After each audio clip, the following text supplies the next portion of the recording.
Hey everyone, get ready because today's case takes sovereign citizen chaos to a whole new level. This isn't the usual situation where someone just rambles about rights or imaginary legal authority. Instead, this woman was fired from her job as a correctional officer after she was accused of trying to smuggle drugs into the same jail where she worked. And rather than hiring a lawyer during one of the most serious moments of her life, she decided to represent herself in court on the very day she had to face the consequences. The full trial lasted more than 5 hours, so I'm not going to walk you through every minute of it.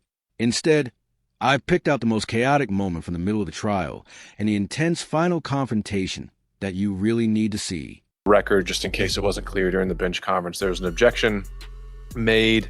Ms. Young wanted to go down a line of questioning related to some previous experiences that she has claimed, specifically, I think, a form of assault, maybe references to a lack of therapy.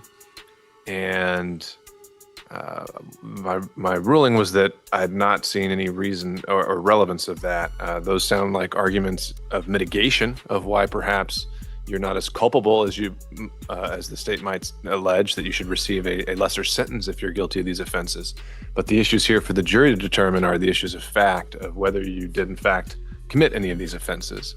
And I haven't seen how a previous sexual assault or a lack of therapy essentially bears on a determinations of this at all. But if you want to further argue that or be heard on it, now's an opportunity for you. When I first hired Leaf Howard as my lawyer, he was told of the instance multiple times. I'm not sure as to why you all didn't get it. I was not familiar at the time of the court's process and who I needed to reach out to. I let him do his job, but it was not to my recollection that they did not know of what happened to me. But yes, there was a night that I went door. Are you asking me to? No, I don't really. I'm trying to stay big picture, which is what is the reason why the jury needs to hear about this? Well, I don't know who the person was that came after me. Not only did they come after me, but they had a Polaroid picture of me carrying my son to my friend's house. It had a blue blanket, had me with my black outfit on, and I had on a headscarf that I always wear outside. When I saw that picture in the midst of what was happening to me, not only on the day that Captain Winfrey, I don't know if she's still captain, but at the time, she threw me a baby shower. Even when I first started working there, I was called out by, I believe, Captain Winfrey. Captain Winfrey is who we just heard from. No, that was Grady. Oh, I'm sorry. Excuse me. That was okay. So yes, Lieutenant Grady. It's been a minute. I'm trying to remember names, but she threw me a baby shower at the jail. And when I first started walking there, I was called out for the way that I walked. I walked like I'm a model or twitching my butt or something. And that put me on the spot for everybody in 6 North. So there is no way for me to know if it was because of the baby shower, because she invited my mother and father without my knowledge too. And if I had any knowledge that she would do that, I would not have invited my parents there, because I keep my work separate from my family for this reason. My son was in danger, I was in danger, and there was a instance that happened in the car. But I'll be honest with you. Honestly, I still can't figure out what she's actually trying to say. Her statements sound like half-formed thoughts thrown together randomly, as if she's pulling cards from a shuffled deck that don't connect in any meaningful way. One moment she talks about being assaulted, and the next she suddenly claims she has chlamydia. Then out of nowhere, she starts mentioning a baby shower. She says she walks like a model, and somehow a Polaroid picture of her son was used to pressure her into committing crimes she insists she never committed. At this point, I'm not even trying to analyze what she's saying anymore. I'm just sitting here wondering what is actually happening right now. Or another employee there that may have did the sexual assault. That may have been the one to do. I don't know who the person was. Where did it occur? I tried calling DoorDash to get in contact to see if I can get it, because I called customer service. I parked my car, but I didn't lock my doors. I was having issues with the internet. Let me rephrase. Did this incident happen inside the jail or outside of the jail? Outside the jail, but I was working with Fulton County at the time. All right, so the objection came, you were asking Lieutenant Grady whether he had some awareness of a baby shower and that sort of thing. Do you have any reason to believe that he did? Because if he's aware of the baby shower... Oh, no, that's not my question, not if he is. Do you have any reason to believe that he was aware of the baby shower or your sexual assault? I would think he does know about the baby shower because they're all connected. They're always talking, having meetings and whatnot. And it was a surprise to me. So it's like, how else would you get my personal information if you maybe talk to my supervisor, maybe talk to my captain? We've had issues in the past as well, nothing detrimental, but I still need to know where it could have came from anybody. It could have came from Captain Winfrey. It could have came from Lieutenant Grady. It could have came from the inmate. What could have come from them? If my family was invited to the jailhouse, they could have been followed back. Someone could have been like, here's her information. Because with that situation, me being touched, I was forced to bring whatever they wanted into the jail because they have a picture of my son. Who knows if the next picture might be him at his daycare or me coming into my house. My father. Okay, I understand. So any position of the state, I mean, I'm just trying to focus on process procedure here. Right. The things that Ms. Young is saying, I think that if she chooses to testify, she can go into them. I agree, Your Honor, but I think at this point, I don't think there's sufficient basis for her to ask witnesses regarding some type of baby shower. I'm just not clear as to the nexus or the sequence of the events that would make it relevant at this particular point in the trial. Okay. I agree with you there. What we're focused on is, I mean, at this point, I don't think it would be, maybe this additional, I think you said lieutenant that's coming, may have knowledge of this potentially that she could ask about.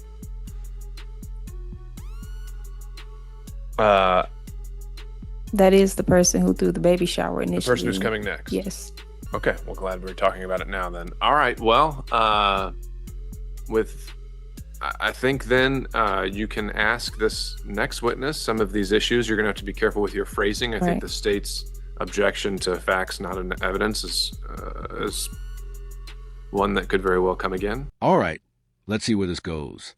The judge, showing far more patience than most people probably would, allows her to continue with these strange and disconnected questions she's trying to ask. The problem is that she doesn't even seem to know who she's talking about.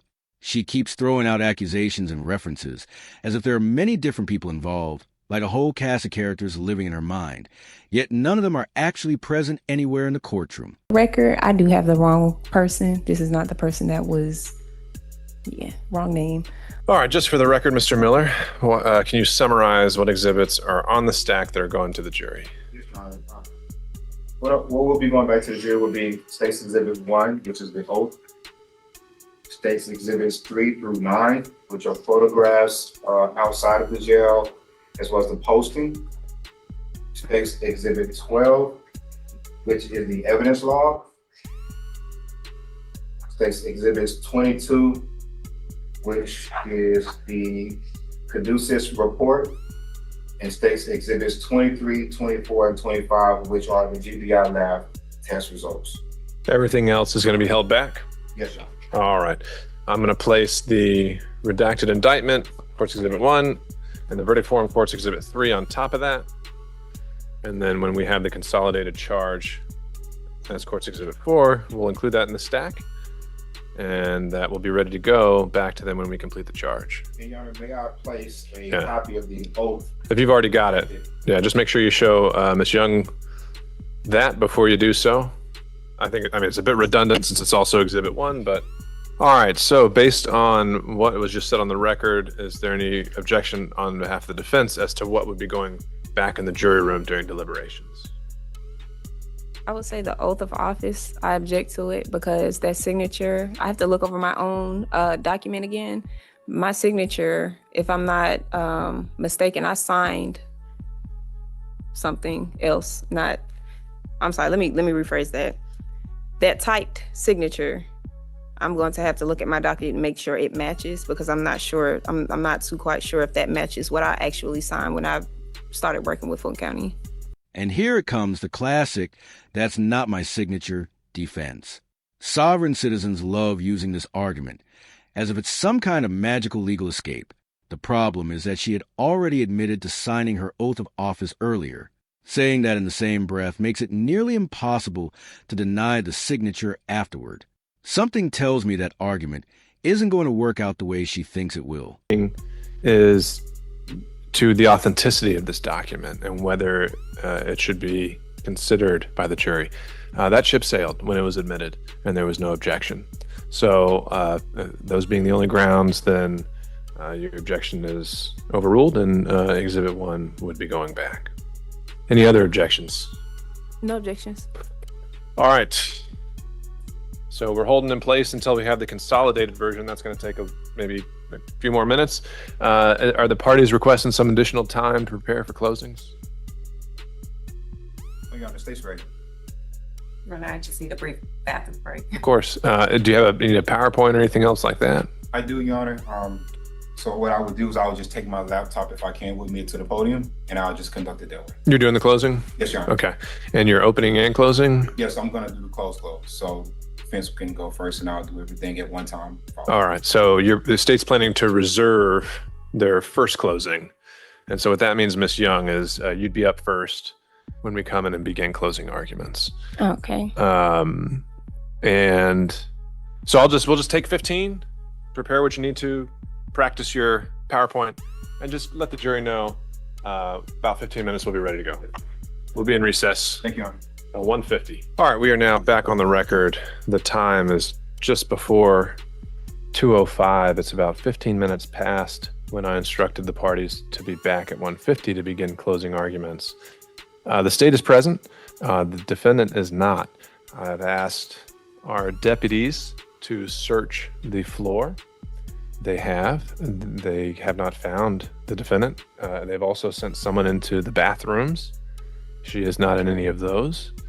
And we are also now trying to make a phone call. The only phone number we have is to her mother, who had previously conveyed a message for us Monday morning to have her here to start trial.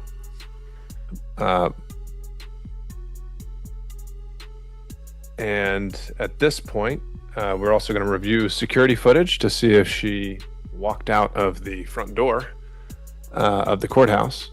But looking at her table, it looks like all of the papers and things that she came with are not here anymore. She left a jacket behind.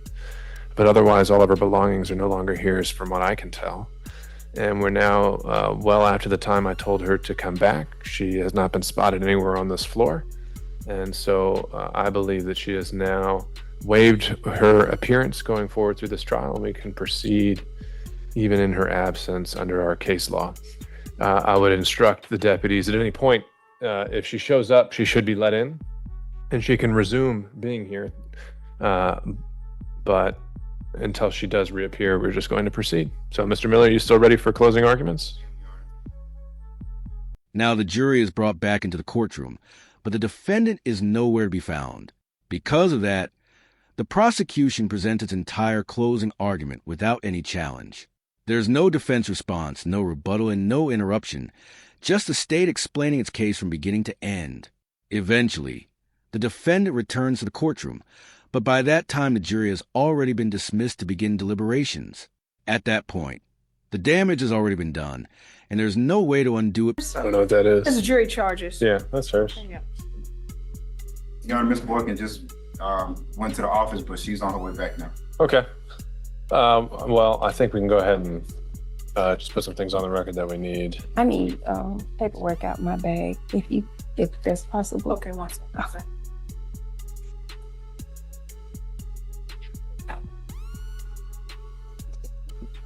All right, let's go back on the record.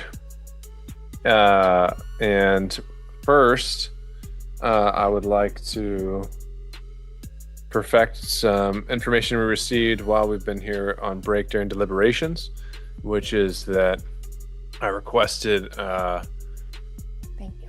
Lieutenant Lattimore to review surveillance footage to try and help us locate Miss Young, and he was able to see some footage. And so I'd like Lieutenant Lattimore to share with us for the record what he was able to view and what he observed, and then we'll go from there.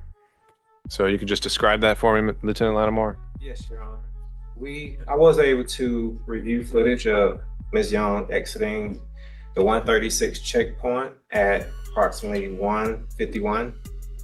And from the checkpoint, she proceeded down Pryor Street, which is south of us, and made a left at Mitchell and Pryor, and proceeded east on Mitchell up to Washington Street, where we observed her make a right turn. And at that point is when we lost sight of her movement. And this is all through surveillance footage you're reviewing after the fact? Yes. Yeah. And that's several blocks away from the courthouse. All right. Miss Young, where were you going? Before I answer that, I previously stated that you were in contempt of justice, because of failure or refusal to proceed in equity under exclusive jurisdiction. Did you not acknowledge that we were in equity jurisdiction? If there's anything else you want to say, Miss Young, this is your opportunity to have it on the record. But I'm really not interested in getting into a back and forth. So if you had some kind of emergency come up or something else you needed to address, that's what I was kind of curious about.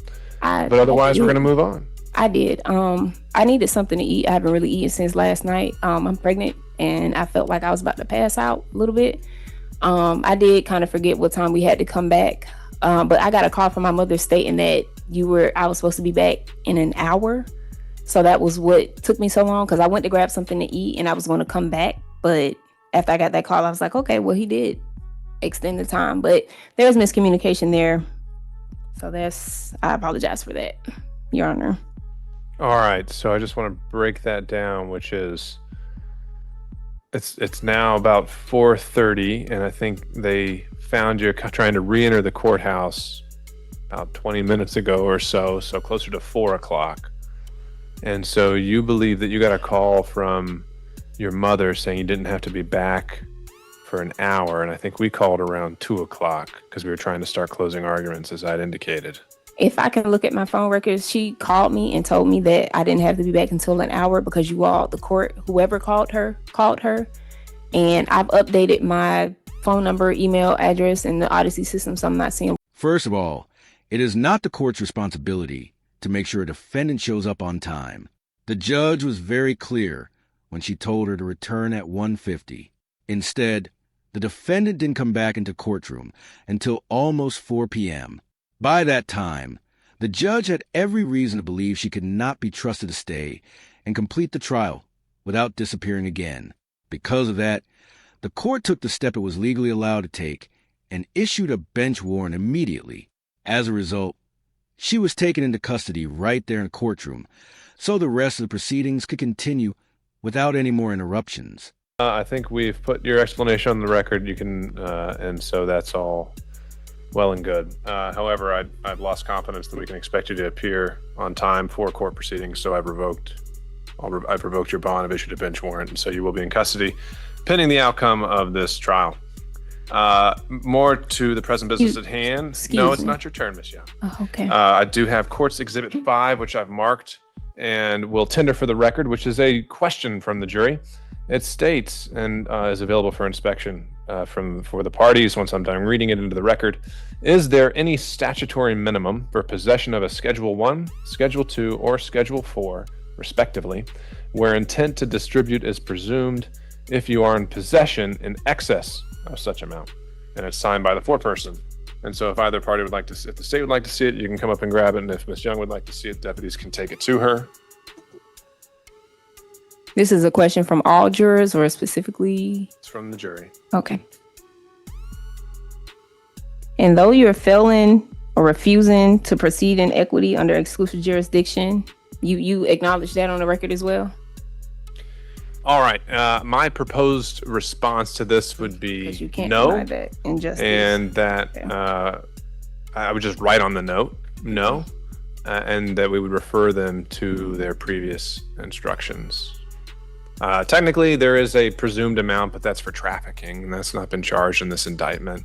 They asked specifically about the intent to distribute, whether that's ever presumed based on the amount. As I understand it, it is not. So I think it would be an accurate statement of law to say no, and then just refer them to their previous charges. Any input? First from the state. So they say a minimum, are they referencing a minimum sentence? An amount? I take the question as a whole. It's a statutory minimum where intent to distribute is presumed. So I know we use minimum in reference to sentences, and that was my first impression as well, but reading it as a whole, it seems to be focused on the evidence of distribution and whether that intent can be presumed based on a minimum amount of drugs. And again, that's where I say the answer to that legally is no. Or actually, I mean, it really just says intent to distribute means intent to unlawfully deliver or sell.